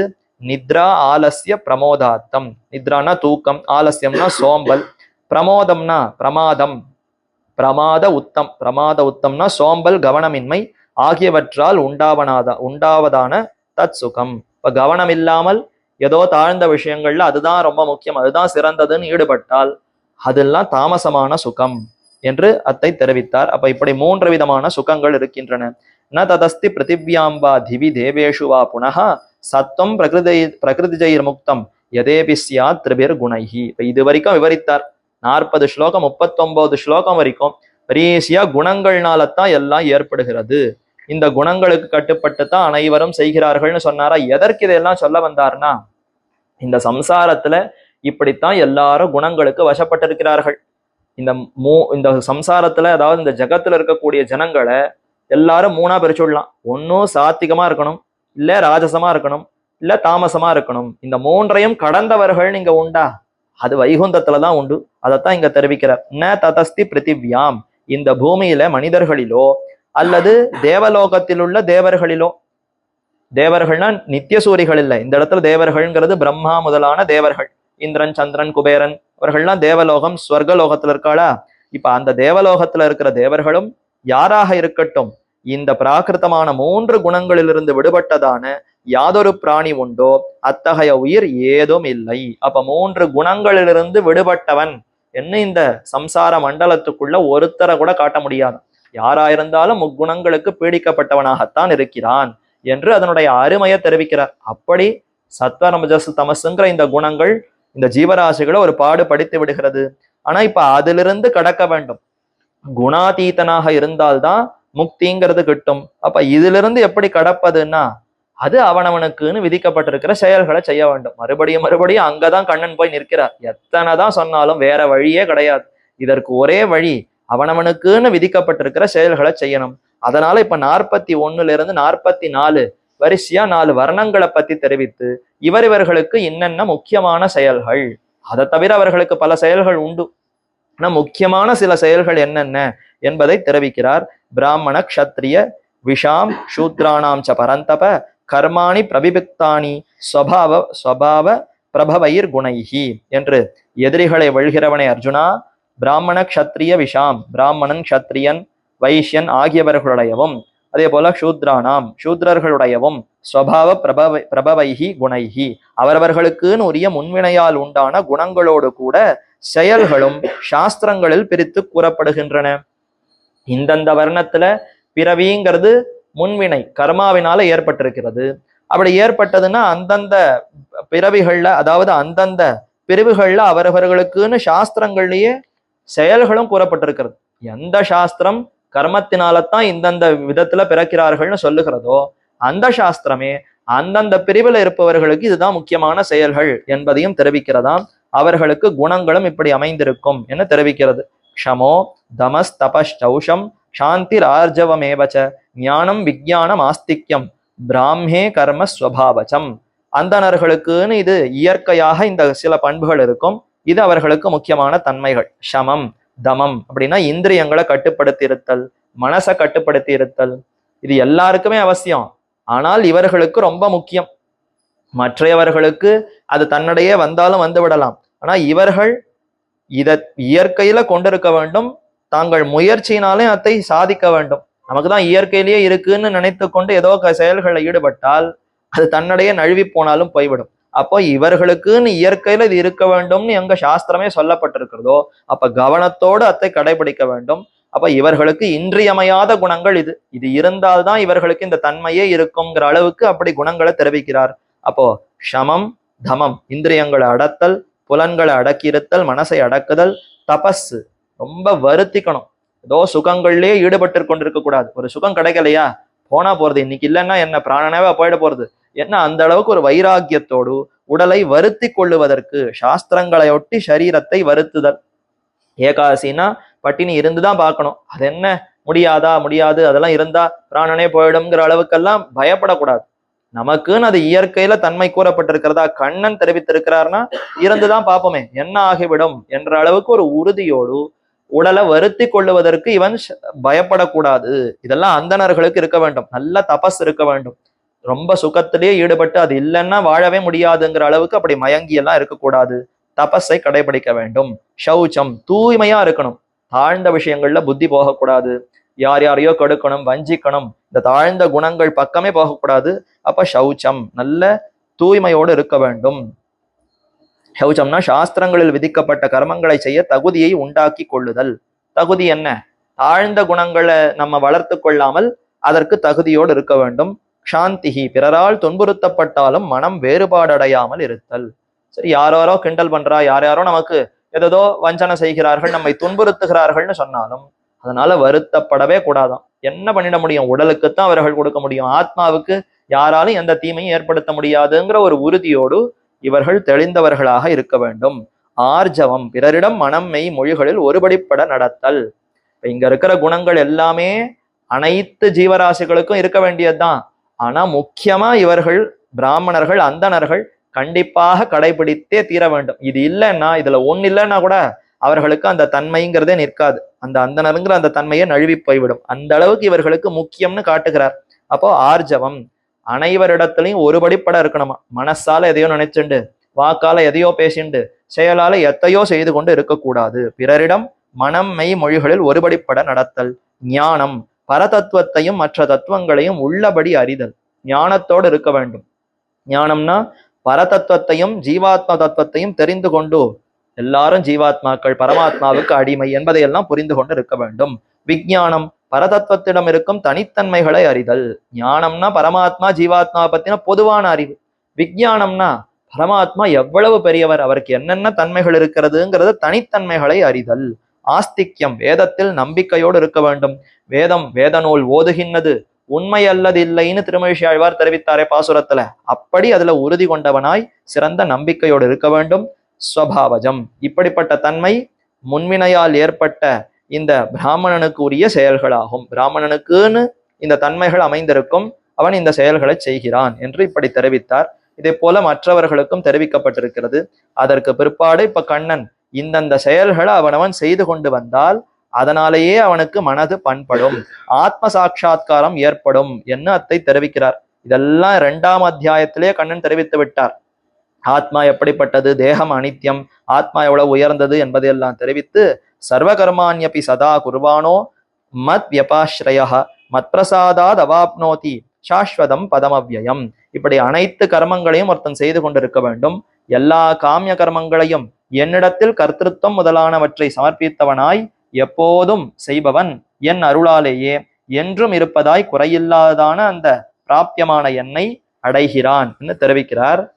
அதாவது பக்தியா மாம் அபிஜானாதி யாவான் யஷ்னாமி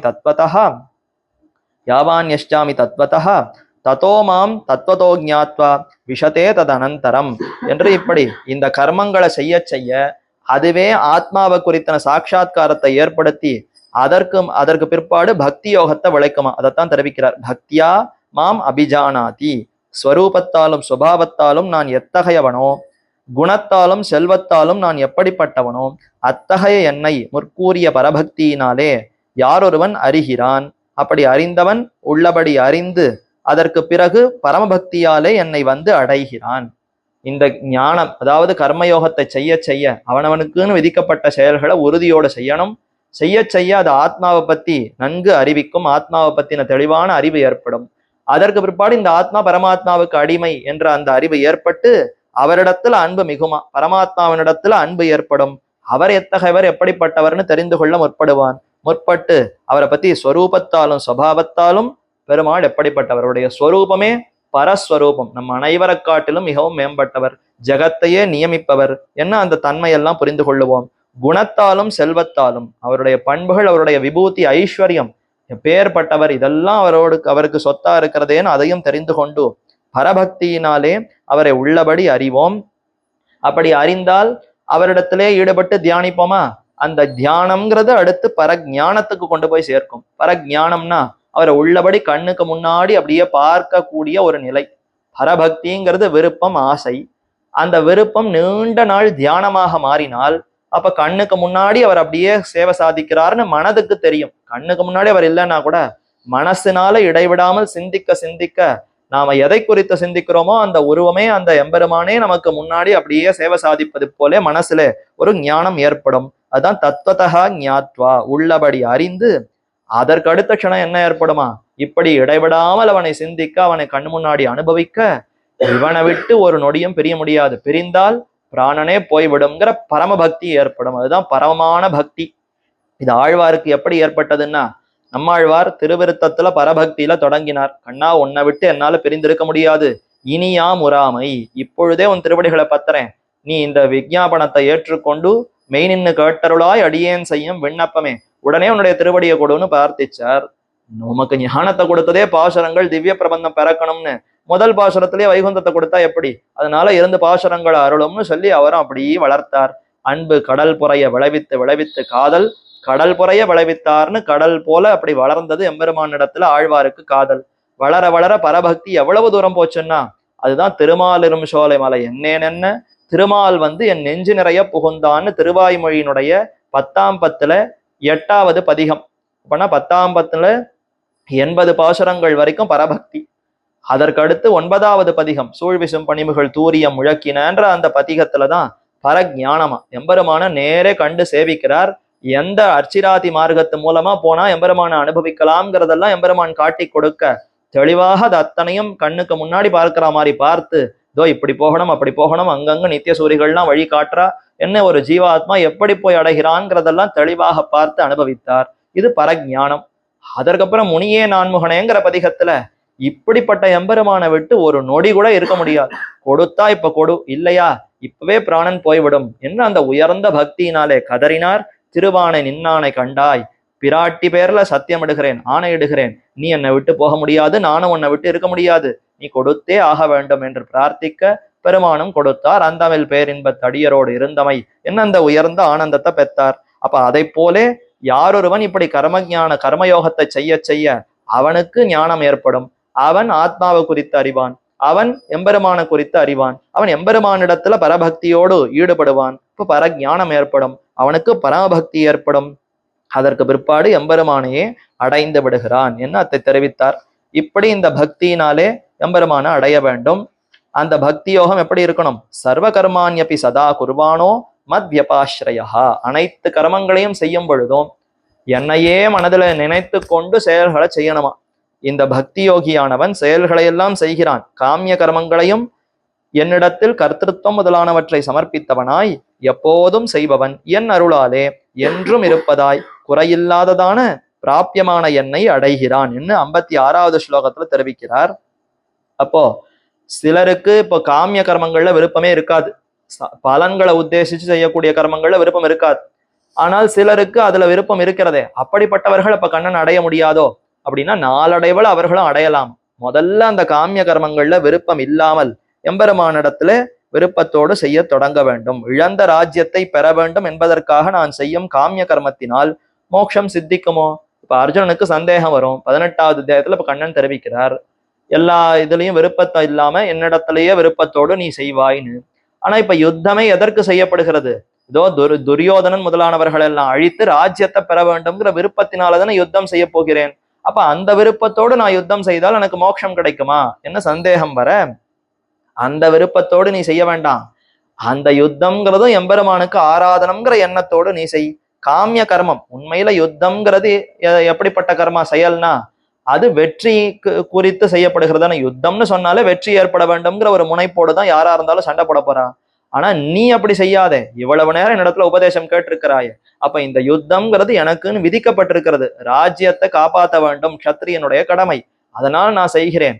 இந்த செயல் நான் செய்யவில்லை, இதனுடைய பலனும் என்னுடையதல்ல, இந்த செயலும் என்னுடையதல்லன்ற அந்த தியாகத்தோடு நீ செய்ய வேண்டும் என்ன. அதைத்தான் இந்த ஸ்லோகத்துல சர்வ கர்மான்யபி சதா குர்வானோ, எந்த காரியங்களை செய்து கொண்டிருந்தாலும் மத் வியபாஸ்ரயா, என்னையே ஆசிரயித்து மத் பிரசாதாத் அவாப்னோதி, என்னிடத்துல பலனை எல்லாம் கொடுத்தால் என்னுடைய அருளாலேயே அந்தந்த விருப்பங்களை நீ அடைவாய். சாஸ்வதம் பதம் அவ்யயம், உயர்ந்த ஆத்ம சாட்சா்காரத்தை பெறுவாய், பராபதத்தையே அடைவாய். சேதசா சர்வகர்மாணி மை சந்நியஸ்ய மத்பரஹ புத்தியோகம் உபாஸ்ரித்ய மச்சித்த சததம் பவ என்று இப்ப கண்ணன் தெரிவிக்கிறார். ஆத்மா என்னுடையது, என்னால் நியமிக்கப்படுவது என்னும் நினைவோடு சர்வ கர்மாணி எல்லா கர்மங்களையும் மை சந்நியஸ்ய என்னிடத்தில் சமர்ப்பித்து என்னையே பலனாக நினைப்பவனாய், முற்கூறிய பரித்தியாகங்களை என்னிடம் நெஞ்சு செலுத்துபவனாக ஆபாயாக, அந்தந்த தியாகத்தை செய்து எப்போதும் என்னிடத்திலே நெஞ்சை கொண்டு சிந்திப்பவனாக நீ இருப்பாய், என்னிடம் நெஞ்சு செலுத்துபவனாக ஆபாயாக. அர்ஜுனனுக்கு படிப்படியா இப்ப உபதேசித்து கொண்டு இறுதியாக இந்த அத்தியாயத்துல என்ன தெரிவிக்கிறார்னா, மனசால எல்லா கர்மங்களும் நீ செய்து கொண்டிருந்தாலும் அந்த கர்மங்கள் எனக்கு ஆராதனம், எனக்கு அது ஆனந்தத்தை கொடுக்கக்கூடியதுன்றதை புரிந்து கொண்டு என்னிடத்திலேயே அவைகளை விட்டுட்டு என்னிடத்துல புத்தியை செலுத்தினாயானால் நீ என்னையே அடையலாம். மச்சித்த சர்வ துக்காணி, சர்வ துர்காணி மத்பிரசாதாத் தரிஷ்யசி அத்தச்சேத் அத்தச்சேத் அகங்காரான் ந ஸ்ரோஷ்யசி வினங்ஷ்யசி. அகங்காரப்படாத அர்ஜுனா, எந்த செயல்களாக இருந்தாலும் என்னால்தான் அது செய்யப்படுகிறது என்று நீ அறிந்து கொள்ள வேண்டும். மச்சித்தகா, என்னிடத்துல நெஞ்சை வைத்தவனாய், சர்வ துர்காணி, சம்சாரத்தில் கட்டி வைக்கும் எல்லா தடைகளையும், மத்பிரசாதாத், என் அருளாலேயே தாண்டி விடுவாய்.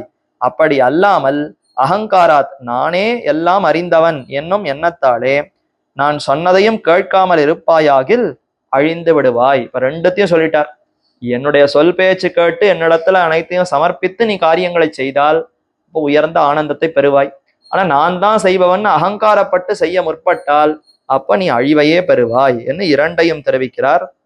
ஆக அப்படி செய்தால் சம்சார துன்பங்களை எல்லாம் தாண்டலாம் என்றும், அப்படி செய்யாவிட்டால் ஆத்ம நாசத்தையே அடைவாய் என்றும் இந்த ஸ்லோகத்துல கூறுகிறார். அப்ப படிப்படியா சொல்லி கொண்டு வந்து ரொம்ப குழந்தைக்கு அப்படி எடுத்து கொடுக்கிறா போல ஒவ்வொன்னத்தையும் இப்ப அர்ஜுனனுக்கு தெரிவித்து மேலே யத் அகங்காரம் ஆசிரித்திய ந யோத்ஸ்ய இதி மன்யசே மித்யைஷ வியவசாயஸ்தே பிரகிருதிஸ்துவாம் நியோக்ஷ்யதி. நன்மை தீமைகளை அறிவதில் நானே வல்லவன் என்னும் எண்ணத்தை மேற்கொண்டு அகங்காரத்தோடு எனக்கே எல்லாம் தெரியுமே, இது நல்லது இது கெட்டதுன்னு இது கூடவா எனக்கு தெரியாது என்று அந்த அகங்காரத்தோடு நான் போர் புரிய மாட்டேன் என்று நீ நினைப்பாயானால் அப்ப என்ன ஆகும்? இந்த உன்னுடைய உறுதி பொய்யாகவே ஆகிவிடும். இப்ப நான் சொன்னேங்கிறதுக்காக அது என்ன அவர் சொல்றது நான் செய்வது? எனக்கு நல்லது கெட்டது தெரியாதான்? நான் இவ்வளவு வளர்ந்துட்டேன், எத்தனையோ அனுபவம் எனக்கு ஏற்பட்டிருக்கு, நானே பார்த்துக்கிறேன், இப்ப நான் யுத்தம் செய்ய மாட்டேன் நீ பின்வாங்கினாய் ஆனாலும் அது பொய்யாக ஆகிவிடும். ஏதோ 2 நிமிஷம் தாங்கும். அப்படி வெளியில போனேன்னா துரியோதன முதலானெல்லாம் பார்த்து பேடி பெண்ணை போல ஓடுகிறான் பாருன்னு சொன்ன உடனே நீ க்ஷத்திரியனா, இயற்கையில உனக்கு கோபம் இருக்கும், அதை கேட்ட உடனே கொந்தளிப்பாய். என்ன பார்த்தா பேடின்னு சொன்ன எடுக்கிறேன் பாரு வெள்ளுன்னு அப்ப மறுபடியும் சண்டை போட வருவாய். அப்படி சண்டை போட்டேன்னா அப்ப கோபம் குரோதத்தினால சண்டை போட்டு கடைசியில அதுல யுத்தத்துல பலன் கிட்டினாலும் அதனால கர்வப்படுவாய், பலன் கிட்டலனாலும் ரொம்ப துக்கப்படுவாய், அதுல அப்படியே விழுந்து சம்சாரத்துல கட்டுப்படுவாய். ஆனா இப்ப கண்ணன் நான் சொல்றேன்னு நீ யுத்தத்தை செய்தாயானால் அப்ப பலன்ல ஆசை இல்லாமல் செய்வாயா? அதனாலேயே உனக்கு உயர்ந்த மோட்சமே கிட்டும். அப்ப கண்ணன் சொன்னார்னு செய்தால் அது கர்மயோகமாக கருதப்படும். அதனாலேயே ஆத்ம சாட்சா்காரம் ஏற்படும், பக்தி யோகம் ஏற்படும், இறுதியில நிரதிசய சுகமான ஆனந்தமே கிட்டும்.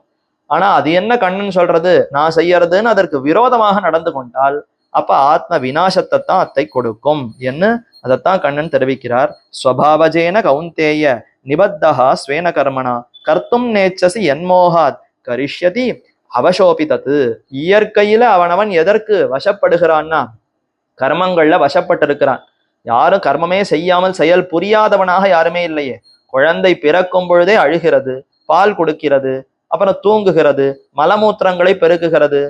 பிறந்த குழந்தைக்கு இதெல்லாம் யார் சொல்லி கொடுத்தா? மலமூத்திரத்தை பெருக்கணும், பசி எடுத்தால் ஓவோன்னு கத்தணும், அழணும், தூங்கணும், இதெல்லாம் யாராவது சொல்லி கொடுத்தாலா? சொல்லி கொடுக்காமையே அதுக்கு தெரிந்திருக்கிறதுன்னா அப்போ அது பழகி பழகி நெடுநாள் பல ஜென்மங்கள்ல இத்தையே செய்து செய்து பழகி இருக்கிறதா?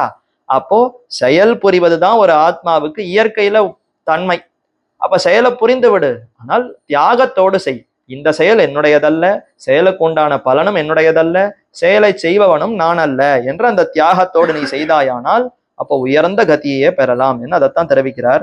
உன் முன்வினையால் உண்டான சௌரியமாகிற உனக்கு கர்மத்தால் ஸ்வேன கர்மனா. இப்ப அர்ஜுனனை குறித்து சொல்றாரா, அவனுக்கு நல்ல சௌரியம் பராக்கிரமம்.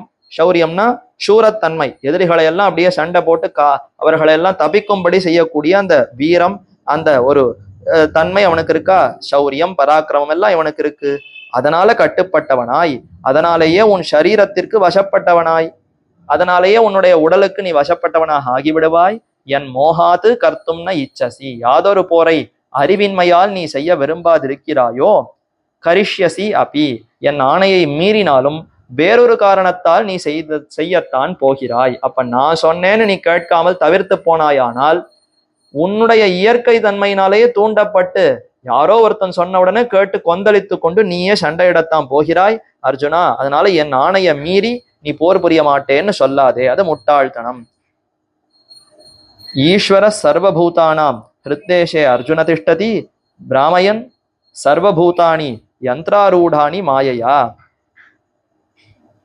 என்று கண்ணன் அர்ஜுனனை பார்த்து தெரிவிக்கிறார், ஈஸ்வர சர்வபூதானாம், இப்ப நான் தான் உங்கள் அனைவருக்குள்ளேயும் இருந்து நியமிக்கிறேன் என்பதினாலே என்னிடத்திலேயே மனத்தை வைத்து செய்வாய் என்று கண்ணன் தெரிவிக்கிறான். அனைவரையும் நியமிக்கும் வாசுதேவன், சர்வபூதானாம் ஹிருத்தேஷே, நான் தான் அனைத்து உயிர்களுக்கும் அறிவு உதயமாகும் இதயமாகிற இடத்தில், பிரகிருதி காரியமான சரீரமாகிற யந்திரத்தில் ஏறி நிற்கும் எல்லா உயிர்களையும் சத்வரஜஸ் தமோ மாயையினாலே அந்தந்த குணங்களுக்கு அனுகுணமாக நடக்க செய்து கொண்டு நிற்கிறேன். அப்ப இந்த ஜீவாத்மாக்களை எல்லாம் கட்டுப்படுத்துபவன் நான் தான். என்னிடத்துல இப்ப பலனை விட வேண்டும், நான் தான் செய்பவன் என்று அறிந்து கொள்ள வேண்டும்னு ஏன் சொல்லுகிறேன் தெரியுமா? நான் தான் இத்தனை ஜீவாத்மாக்களையும் இயக்குகிறேன் அர்ஜுனா, நான் தான் நியமிக்கிறேன். அந்தந்த பிரகிருத்தில இந்தந்த உடலை இவர்கள் பெறட்டும், பிராகிருத்தமான இந்த லோகத்துல இந்தந்த பிறவிகளை இவர்கள் எடுக்கட்டும்னு நான் தான் சங்கல்பிக்கிறேன். அனைவரையும் நியமிக்கும் வாசுதேவனான நான் அவரவர்களுடைய உள்ளத்துக்குள்ளே இருக்கேன். எங்கேயோ தள்ளி நின்று கொண்டு இவர்களை நான் நியமிக்கல, அவரவர்களுடைய உள்ளத்துக்குள்ளே இருக்கிறேன். இதயமாகிற இடத்தில் பிரகிருதி காரியமான சரீரமாகிற யந்திரத்தில் ஏறி நிற்கும் இந்த உடலை பெற்றிருக்கக்கூடிய ஜீவாத்மாக்கள், அவர்கள்லாம் யந்திரத்துல ஏறி நிற்கிறார்களாம். ரங்கராட்னம் இருக்கா, அதுல ஏறி உட்காருக்கும் குழந்தைகள் எல்லாம், ஒருத்தர் அப்படியே சுத்துவார். இப்ப அந்த குழந்தைகள் தானே சுத்துறதா? யந்திரம் சுத்துறது. சரி, யந்திரத்தை யார் சுத்தி விடுறா? யாரோ ஒருத்தர் கூட நிக்கிறவர் தான் சுத்தி விடுறார். அதே மாதிரி இப்ப இந்த உடலை நாம பெற்றிருக்கிறோம். நாமே பெற்றோமா? கிடையாது. யாரோ ஒருத்தர் நமக்கு இந்த உடலை கொடுத்தார். சரி, உடல் வசத்துல போயிட்டு இருக்கோமேனா அதை நியமிக்கிறவர் யாரு? அதுவும் பரமாத்மா தான். பரமாத்மாவே இந்தந்த உடல்களை நீங்கள் பெறுங்கள்னு நமக்கு கொடுக்கிறார். கொடுத்த உடலை இப்படி இப்படி நடக்கும்படியாகவும் பரமாத்மாவே செய்கிறார். இதை செய், இதை செய்யாதேன்னு அனைத்தையும் நமக்கு கொடுத்திருக்கிறாரே. அப்ப அந்த வசத்துல நாம செல்லும் பொழுது நம்மை நியமிக்கக்கூடியவராகவும் அவர் தான் இருக்கிறார். அந்தந்த குணங்களுக்கு அனுகுணமாக நடக்க செய்து கொண்டு நிற்கிறேன். நாம எந்த குணத்தை பற்றி நிற்கிறோமோ, சத்வகுணம் ரஜோகுணம் தமோ குணத்துக்குள்ள எதை பற்றி நிற்கிறோமோ அது வசப்படி நீ செல்லுன்னு நம்மை அனுமதிக்கிறாரா எம்பெருமான். அப்போ எம்பெருமான் இப்படி நம்மை செய்வதனாலே அவரே கர்த்தா என்று தெரிந்து கொண்டு, இப்ப இதுல இருந்து எப்படி மீளுவது? நாமே இந்த சரீரத்தை பெற்றோம் என்னால் அப்ப நம்முடைய வசத்துல இருக்கு, நாம் அதிலிருந்து மீண்டு விடலாம். ஆனா இந்த சரீரத்தை கொடுத்து இந்தந்த குணங்களை படி நம்மை செலுத்துபவன் எம்பெருமான்னு சொன்னா, அப்ப அவரையே சரணமடைந்தால் மட்டும்தான் இதுல இருந்து மீள முடியுமே தவிர நம்முடைய எந்த ஒரு முயற்சியினாலும் எம்பெருமான், அதாவது இந்த சம்சாரத்திலிருந்து மீள முடியாது. அதைத்தான் இப்ப அடுத்து 62வது ஸ்லோகத்துல கண்ணன் தெரிவிக்கிறார். தமேவ சரணம் கச்ச சர்வபாவேன பாரத தத்பிரசாதாத் பரம் சாந்திம் ஸ்தானம் பிராப்ஸ்யசி சாஸ்வதம். தமேவ சரணம் கச்ச, வாசுதேவனான எம்பெருமான்னு முன் ஸ்லோகத்துல சொன்னாரா? அப்படி சொன்னதினாலே நீ அந்த எம்பெருமானிடத்துல சரணமடைன்னு தெரிவிக்கிறார். உண்மையில தன்னை தான் சொல்லியிருக்கணும், கண்ணன் என்னிடத்துல சரணமடைன்னு சொல்லணும். ஆனா இப்ப முன் ஸ்லோகத்துல என்ன சொன்னார்னா, ஈஸ்வரனான எம்பெருமான் சர்வபூதானாம் ஹிருத்தேஷே அர்ஜுன திஷ்டதி, ஈஸ்வரன் பரமாத்மா அனைவருடைய உள்ளத்துக்குள்ளேயும் இருந்து நியமிக்கிறார்னு சொன்னாரா? அந்த பரமாத்மாவினையே நீ சரணடைன்னு இந்த அடுத்த ஸ்லோகத்துல தெரிவிக்கிறார். பரமாத்மா யாரு? கண்ணன் தானே. அப்படியே தானான அந்த எம்பெருமான் தன்னிடத்துல சரணமடைய வேண்டும். தமேவ சரணம் கச்ச சர்வபாவேன பாரத, அனைத்து அந்த உன்னுடைய எல்லா விதத்திலையும் நீ போய் சரணமடையணுமா, அதுதான் தெரிவிக்கிறார். சர்வபாவேன, எல்லா வகையாலும் அந்த கண்ணன் தான் எனக்கு உற்ற துணை என்ன அவருடைய திருவடிகள்ல போய் சரணமடைந்தால் தத் பிரசாதாத் பரம் சாந்திம், அவருடைய அருளாலேயே இந்த சம்சாரத்திலிருந்து விடுபட முடியும். இதைத்தான் முன்னாடியே அத்தியாயத்துல தெரிவிக்கும் பொழுது, மாமேவையே பிரபத்யந்தே மாயாமே தாம் தரந்திதே தெய்வீஹேஷா குணமயி மம மாயா துரத்தியா. இந்த சம்சாரத்தை கடத்தல்ங்கிறது யாருக்கும் முடியாது, மிகவும் அரிது என்று சொன்னார். இப்ப கடக்கவே முடியாதான்னா கடக்கலாம். யாரொருவன் என்னையே பற்றுகிறானோ அவனால மட்டும்தான் இந்த சம்சாரத்தை கடக்க முடியும் என்று அதை தெரிவித்தாரா? அதை மீண்டும் ஒரு தடவை இந்த இடத்துல தெரிவிக்கும் பொழுது, தத் பிரசாதாத் பரம் சாந்திம், அந்த பரவாசுதேவன் கண்ணன் பரமாத்மாவினுடைய அருளாலய மட்டும்தான் இந்த சம்சாரத்திலிருந்து விடுபட முடியும். உயர்ந்த ஆனந்தத்தையும் பராம் சாந்திம், அந்த உயர்ந்த அந்த ஆனந்தம் நிலையான மோட்ச சாதனமான பரமபதத்தையும் அடைய முடியும் என்று தெரிவிக்கிறார். சர்வபாவேன சரணம் கச்ச வாசுதேவ சர்வமிதி மாம் பிரபத்ய ச மகாத்மா என்னெல்லாம் முன் ஸ்லோகத்துல காட்டினபடி அனைத்துமாகனா என்ன, எனக்கு தாரகம் போஷகம் போக்யம் எல்லாம் கண்ணன் தான். வாசுதேவ சர்வம் இன்னும் முன்னாடி தெரிவித்தாரே, நான் அனுபவிப்பதற்கும் அந்த எம்பெருமான் தான், நான் தரித்து நிற்பதற்கும் அந்த எம்பெருமான் தான் காரணம், நான் செயல்களை செய்வதற்கும் எம்பெருமான் தான் காரணம் என்று அனைத்துமாக எம்பெருமான பற்ற வேண்டும். சரி, அதே மாதிரி உபாயம் உபேயம், இந்த சம்சாரத்திலிருந்து கடப்பதற்கு உபாயமும் எம்பெருமான் தான், கடந்த பிற்பாடு அனுபவிப்பதும் அவரைத்தான். அப்ப எல்லா பாவத்தினாலும் எல்லாம் இந்த உலகம் முழுக்க எம்பெருமான் தான் படைக்கிறான், அவரே நமக்கு உபாயம் என்று அறிந்து கொண்டு அவரிடத்துல பற்ற வேண்டும் என்று அதைத்தான் தெரிவித்தார். ஆக இப்படி சரணாகதியை விதித்தார். இதற்கு மேல இன்னும் முக்கியமா சில ஸ்லோகங்கள்ல மீண்டும் ஒரு தடவை பக்தி யோகத்தை விதிக்கிறார். இப்ப இங்க சொன்ன சரணாகதி எதற்குன்னா, இந்த சம்சாரமாகிற இந்த கட்டிலிருந்து பிரிக்க வேண்டும், இதிலிருந்து தெளிவான அறிவை பெற வேண்டும்னா முதல்ல எம்பெருமானிடத்துல சரணாகதி செய்ய வேண்டும். அப்பதான் எம்பெருமான் நமக்கு ஞானத்தை கொடுப்பார். அதற்கு பிற்பாடு கர்மயோகம், ஞான யோகம், பக்தி யோகத்தை செய்து எம்பெருமான அடையலாம். இப்ப அந்த பக்தி யோகத்தை மீண்டும் ஒரு தடவை விதிக்க போகிறார். அப்படி விதித்த பிற்பாடு மீண்டும் சரணாகதியை விதித்து, பக்தி முடியலன்னா இந்த சரணாகதியை செய், சரணாகதியை செய்தால் அதனாலேயே உனக்கு தடைகள் பல இருக்குமே, இந்த பக்தி யோகத்தை எப்படி செய்வதுன்னு நீ கலங்குகிறாய், அதற்கு இருக்கக்கூடிய தடைகள் எல்லாம் எப்படி போக்கடிப்பதுன்னு நீ கலங்குகிறாயே, அந்த கலக்கத்தை எல்லாம் இந்த சரணாகதி மூலமாக நானே உனக்கு போக்கி விடுகிறேன் என்ன அதை உபதேசித்து, சாஸ்திரத்தினுடைய சாரம் அதுதானே சரணாகதி, அதை பத்தி மேலே தெரிவித்து, இப்படிப்பட்ட உயர்ந்த அர்த்தத்தை நீ யாருக்கெல்லாம் சொல்லக்கூடாது, யாருக்கு உபதேசிக்க வேண்டும், இதை உபதேசிப்பவனுக்கு என்ன பேரு கிட்டும் என்பதையெல்லாம் சொல்லி இறுதியாக அத்தியாயத்தை முடிவுறுத்துகிறார். சாஸ்திர சாரம் பக்தி பிரபத்தி. பக்தி எம்பெருமானிடத்துல அன்பு காதல், அதை பக்தி யோகம்னு வச்சுக்கணும். கீதா சாஸ்திரத்தை பொறுத்த வரைக்கும் பக்திங்கிறது பக்தி யோகம் உபாயம், இதை வழியாக கொண்டு எம்பெருமான் நமக்கு அருள வேண்டும்னு அவன் பிரார்த்திக்கிறான். அந்த வித்தியைகளை அனுஷ்டிப்பவன் உபாசிப்பவன். அப்போ பக்தி யோகம் ஒரு உபாயம். அடுத்து அந்த பக்தி யோகத்தை செய்வதற்கு தடையா பல பாப்பங்கள் இருக்குமே. ஏன்னா எல்லாராலும் சுலபமா பக்தி யோகத்தை தொடங்க முடியுமா? கர்மயோகத்தை தொடங்கி அதிலிருந்து நீண்ட காலம் ஏற்பட்டு பின்னர் ஆத்ம சாட்சா்காரம் ஏற்பட்டு அதற்கு பிற்பாடுதான் பக்தியை தொடங்க முடியும். அப்ப நடுவுல இடைப்பட்ட அந்த தடங்கல்கள், நம்முடைய பாப்பங்களே அனாதி காலமான பாப்பங்கள் தடையாக இருக்கும். இதையெல்லாம் எப்படி போக்கடிப்பதுன்னு வருந்த, அதற்கு நீ சரணாகதி செய் என்று கண்ணன் பெருமான் அதற்கு சரணாகதியை விதித்தார். அந்த சரணாகதி ஸ்லோகம் சரம ஸ்லோகம்னு கொண்டாடுகிறோமே, அதற்கு 3 பொருள்கள், 2 விதமான பொருள் இந்த பகவத்கீதா பாஷ்யத்துல எம்பெருமானார் விவரித்து விட்டார். ஆனா மற்றொரு முக்கியமான பொருளை தான் அனுஷ்டானத்திலே கொண்டார். அதைத்தான் கத்தியத்ரயம் என்னும் அந்த நூலிலே விளக்கினார். அந்த நூல்படி சரணாகதி எம்பெருமானே உபாயம் என்று பற்றினால் அவரே இந்த சம்சாரத்தில் நம்மை விடுவிக்கிறாரே தவிர பக்தியாவது ஒன்னாவது அதெல்லாம் நம்முடைய ஸ்வரூபத்திற்கே விருத்தம். ஜீவாத்மாவினுடைய தன்மையை பார்க்கும் பொழுது நாம முயற்சி பண்ணி அந்த யோகத்தையும் செய்வது, சாதனத்தை செய்வதுங்கிறது கூடவே கூடாது. எப்ப பரமாத்மாவுக்கு நாம சொத்தோ அப்ப அவர் தான் நம்மை ரட்சிக்கணுமே தவிர நான் இதை செய்து எம்பெருமானிடத்துல வருகிறேன், இதை உபாயமாக கொண்டு எம்பெருமான அடைகிறேன், அது நமக்கு சேரவே சேராதே. அப்ப அதை அந்தரங்கமான சிஷ்யர்கள், அதற்கு பக்குவமான அறிவு வேண்டும். ஏன்னா எல்லாராலுக்கும் அதை புரிந்து கொள்ளுவதற்கு முதல்ல அறிவு இருக்காது. அப்ப முதல்ல சாமானியப்பட்டவர்களுக்கு இந்த கீதா பாஷ்யத்துல 2 பொருளை விவரித்து விட்டு தாம் அனுஷ்டித்தது எதுன்னா அதுதான் சரம ஸ்லோகத்துல சரணாகதி எம்பெருமானையே உபாயம்னு பற்றி கத்தியத்ரயத்துல சரணாகதி பண்ணி பிரபத்தி அதுவே தனித்து உபாயமாக அமைந்திருக்கிறதுன்னு காட்டினார். அந்த அர்த்தங்கள் என்ன என்பதை அடுத்த காலக்ஷேபத்திலே அனுபவித்து மேற்கொண்டு இந்த அத்தியாயத்தினுடைய சாரத்தையும் பார்த்து அனுபவிக்கலாம் என்று கூறி அமைகிறேன். பிருந்தாரண்ய நிவாசாய பலராமானுஜாயச்ச ருக்மிணி பிராணநாதாய பார்த்தசூதாய மங்களம். ஆழ்வார் திருவடிகளே சரணம், எம்பெருமானார் திருவடிகளே சரணம், ஜீயர் திருவடிகளே சரணம்.